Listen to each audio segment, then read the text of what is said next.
അസ്സലാമു അലൈക്കും. ഇന്ന് ഞാനൊരു നാടൻ പഴംപൊരിയുടെ റെസിപ്പിയാണ് കൊണ്ടുവന്നിട്ടുള്ളത്. പഴംപൊരിയൊക്കെ എല്ലാവർക്കും ഉണ്ടാക്കാൻ അറിയുണ്ടാവും. എന്നാലും അറിയാത്തവരുണ്ടെങ്കിൽ ട്രൈ ചെയ്ത് നോക്കുക. അതുപോലെ തന്നെ ചായക്കടയിലെ പഴംപൊരി എന്ന് പറഞ്ഞാൽ എല്ലാവരുടെയും ഫേവറേറ്റ് ആണ്. എൻ്റെയും ഭയങ്കര ഫേവറേറ്റ് ആണ്. അപ്പോൾ അത് നമുക്ക് വീട്ടിൽ കിട്ടുന്ന ഇൻഗ്രീഡിയൻസ് മാത്രം വെച്ചിട്ട് എങ്ങനെയാണ് ഉണ്ടാക്കുന്നതെന്ന് നോക്കുക. അതിന് ഒരുപാട് ഇൻഗ്രീഡിയൻസ് ഒന്നും എക്സ്ട്രാ ചേർക്കേണ്ട ആവശ്യമില്ല. നമ്മൾ ഉണ്ടാക്കുന്ന രീതിയിൽ ചെറിയ വ്യത്യാസം വരുത്തിയാൽ തന്നെ നമുക്ക് അതേ പെർഫെക്ഷനോടെ പഴംപൊരി ഉണ്ടാക്കാൻ പറ്റും. അപ്പം നമുക്കതെങ്ങനെ ഉണ്ടാക്കുന്നതെന്ന് നോക്കാം. ആദ്യം തന്നെ ഞാനിവിടെ ഒരു ബൗൾ എടുത്തിട്ടുണ്ട്. അതിനകത്തോട്ട് ഞാൻ 1 കപ്പ് മൈദയാണ് ചേർക്കുന്നത്. നിങ്ങൾക്ക് മൈദക്ക് പകരം വേണമെങ്കിൽ ഗോതമ്പ് പൊടി വെച്ചും ചെയ്യാം. ഇനി അതിനകത്തോട്ട് ഞാൻ 1 ടേബിൾ സ്പൂൺ അരിപ്പൊടി ചേർക്കുന്നുണ്ട്. 1 ടേബിൾ സ്പൂൺ മതിയാവും. പിന്നെ ഒരു നുള്ളു ഉപ്പ് ചേർക്കുന്നുണ്ട്. ഒരു 1/4 ടീസ്പൂൺ അപ്പക്കാരം ചേർക്കുന്നുണ്ട്, ബേക്കിംഗ് സോഡ. നമുക്കിതൊന്ന് മിക്സ് ചെയ്തെടുക്കാം. നമ്മളിത് ഒരുപാട് നേരം വെച്ചിട്ടൊന്നുമല്ല, അപ്പം തന്നെ നമ്മൾ ഉണ്ടാക്കാൻ വേണ്ടിയിട്ടാണ്. അതുകൊണ്ടാണ് ബേക്കിംഗ് സോഡ ചേർത്തത്. നിങ്ങൾ കുറേ നേരം വെക്കാൻ നിങ്ങൾക്ക് ടൈം ഉണ്ടെങ്കിൽ നിങ്ങളൊരു 1-2 മണിക്കൂർ എടുത്ത് വെച്ചാൽ മതി. ബേക്കിംഗ് സോഡ ചേർക്കേണ്ട ആവശ്യമില്ല. പിന്നെ ഞാൻ അതിനകത്തോട്ട് 2 ടേബിൾ സ്പൂൺ പഞ്ചസാര ചേർത്തിട്ടുണ്ട്. ഒരു 2 നുള്ളു മഞ്ഞൾപ്പൊടി ചേർത്തിട്ടുണ്ട്. ഇനി നന്നായിട്ട് മിക്സ് ചെയ്തെടുക്കുക. മഞ്ഞൾപ്പൊടി ആണെങ്കിൽ ഒരിക്കലും കൂടി പോകാൻ പാടില്ല, അത് ശ്രദ്ധിക്കണം. ഇനി നമുക്ക് ഇതിനകത്തോട്ട് കുറച്ചായിട്ട് വെള്ളം ഒഴിച്ചിട്ടൊന്ന് മിക്സ് ചെയ്തെടുക്കുക. വെള്ളത്തിന് അങ്ങനെ കറക്റ്റ് കണക്കൊന്നും പറയുന്നില്ല. ജസ്റ്റ് മിക്സ് ചെയ്ത് നോക്കുമ്പോൾ നമുക്ക് മനസ്സിലാവും. ഒരുപാട് കട്ടിയാവാനും പാടില്ല, ഒരുപാട് വെള്ളം പോലെ ആവാനും പാടില്ല. ഇച്ചിരി ആയിട്ട് ഒഴിച്ചിട്ട് നന്നായിട്ട് മിക്സ് ചെയ്തെടുക്കുക. ഇനിയാണ് ഇതിൻ്റെ മെയിൻ പ്രോസസ്സ്. നമ്മളിത് ഒരുപാട് നേരം വെക്കുന്നില്ല, നമ്മൾ അപ്പം തന്നെ ഉണ്ടാക്കാനാണെങ്കിൽ നല്ല പോലെ ഒരു 5 മിനിറ്റ് ഇതുപോലെ ഒന്ന് ബീറ്റ് ചെയ്തെടുക്കുക. അങ്ങനെയാണെങ്കിൽ തന്നെ നമുക്ക് നല്ല പെർഫെക്റ്റ് ആയിട്ടുള്ള പഴംപൊരി നമുക്ക് കിട്ടും. അപ്പോൾ നല്ല പോലെ ബീറ്റ് ചെയ്തെടുക്കുക. ഇനി നിങ്ങൾക്ക് കുറേ നേരം വെക്കാൻ സമയമുണ്ടെങ്കിൽ ഒന്ന് നന്നായിട്ട് ബീറ്റ് ചെയ്തതിന് ശേഷം ഒരു 2 മണിക്കൂർ ഇതൊന്ന് അടച്ച് വെക്കുക. അങ്ങനെ ചെയ്യുന്നുണ്ടെങ്കിൽ നിങ്ങൾ ബേക്കിംഗ് സോഡ ചേർക്കണ്ട, ജസ്റ്റ് ഇതേപോലെ അങ്ങ് ചുട്ടെടുത്താൽ മതി.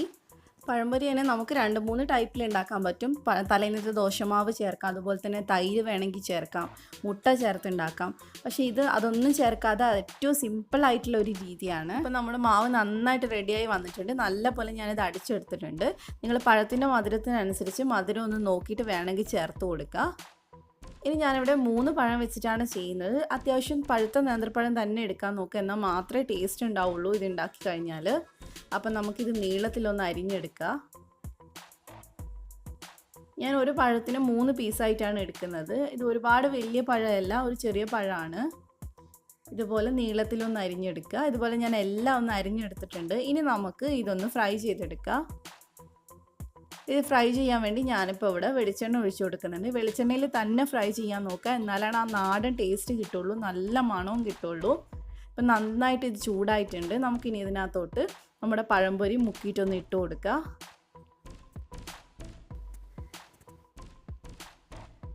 നല്ല ചൂടിൽ വേണം നമ്മൾ ഇടാനായിട്ട്. എന്നിട്ട് നമ്മളൊരു മീഡിയം ഫ്ലെയിമിൽ ഇതൊന്ന് ഫ്രൈ ചെയ്തെടുക്കുക. മൈദ ആയതുകൊണ്ട് തന്നെ ഒരുപാട് സമയമൊന്നും വേണ്ടി വരില്ല. ഇനി നമുക്ക് ഒരു മിനിറ്റ് കഴിയുമ്പോൾ ഇതൊന്ന് മറച്ചിട്ട് കൊടുക്കുക. ഇതിപ്പോൾ കണ്ട ഒരു ചെറിയൊരു ഓറഞ്ച് കളറാണ് വരുന്നത്. നമ്മൾ സാധാരണ ചായക്കടയിൽ വാങ്ങിക്കുന്നത് നല്ല യെല്ലോ കളറാണ് ഉണ്ടാവുക, നല്ല മഞ്ഞ കളറാണ് ഉണ്ടാവുക. അതിൻ്റെ കാരണം എന്താ വെച്ചാൽ അവരത് ഫുഡ് കളർ ചേർക്കുന്നുണ്ട്. ഇപ്പോൾ നമ്മൾ വീട്ടിൽ ചെയ്യുമ്പോൾ മാക്സിമം ഫുഡ് കളർ ഒഴിവാക്കിയിട്ട് ചെയ്യുക. അതുകൊണ്ട് നമുക്ക് വീട്ടിൽ ഉണ്ടാക്കുമ്പോൾ മഞ്ഞൾപ്പൊടി ചേർത്താൽ മതി. പക്ഷേ നമ്മൾ ബേക്കിംഗ് സോഡ ചേർക്കുന്നതുകൊണ്ട് തന്നെ മഞ്ഞൾപ്പൊടിയുടെ അളവ് വളരെ കുറച്ച് ചേർക്കാവുള്ളൂ.